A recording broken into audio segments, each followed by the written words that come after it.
Cambodia, a small country of 7 million people, has been a neutral nation since the Geneva Agreement of 1954.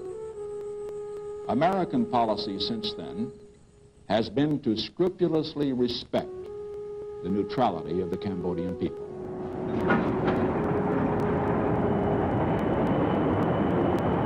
A year earlier, in March 1969, US President Richard Nixon had authorized a secret bombing campaign of neutral Cambodia. When the bombs come, you have no warning. Not with the B-52s, you don't hear them, they're too high.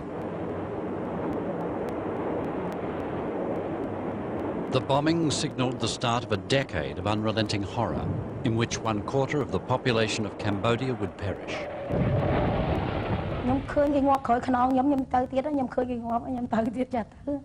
I'm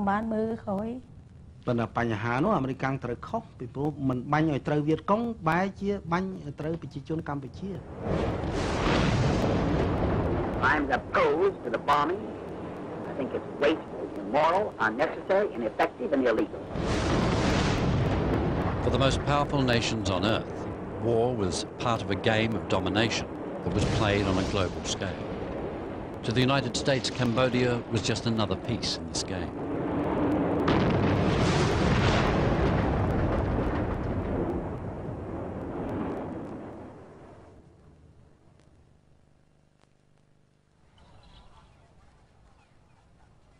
The tragedy that would engulf Cambodia and claim an estimated 2 million lives was a direct result of American idealism gone wrong. There's a lot of dead bodies on the hands of the United States government. When you survey American foreign policy in the 20th century, I think Cambodia is a low point in American diplomacy. Even worse, the United States was close to committing genocide there. The descent to this low point had in fact begun from the highest of ideals. In August 1941, the United States and Britain announced a joint statement of principles about the kind of world they wanted to see. Known as the Atlantic Charter, it included a declaration of the right of all nations to dwell in safety within their own boundaries, living out their lives in freedom from fear and want. This was one of the principles that the United States fought for in the Second World War.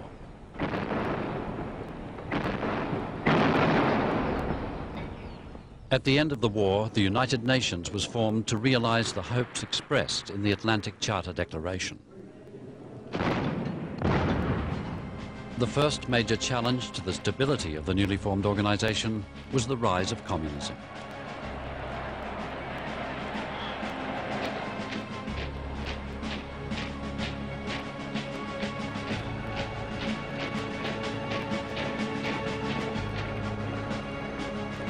Massive changes were occurring in Asia.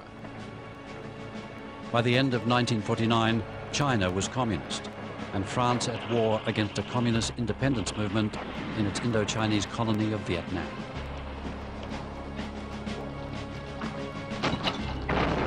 (1950) saw the first violent confrontation of the Cold War. Following an invasion of South Korea by communist North Korea, the United Nations intervened militarily under American command. The Americans now became obsessed with what became known as the domino theory.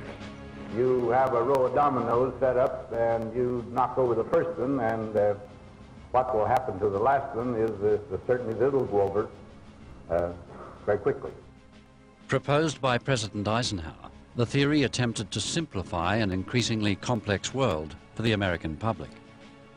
It was to be the backbone of American policy in Southeast Asia for the next 4 decades.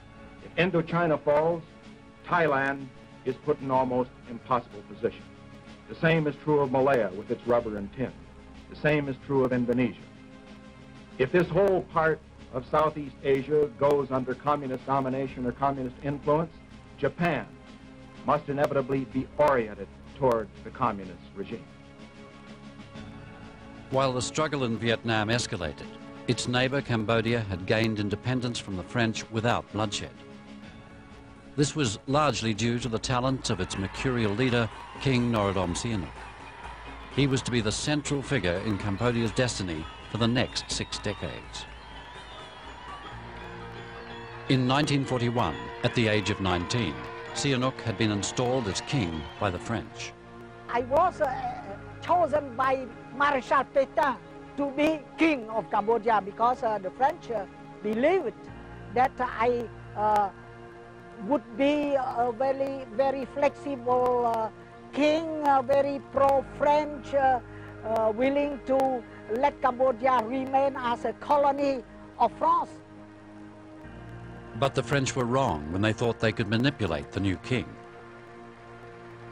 In 1953, displaying a remarkable talent for statesmanship, Sihanouk won independence from the French and became father to his people.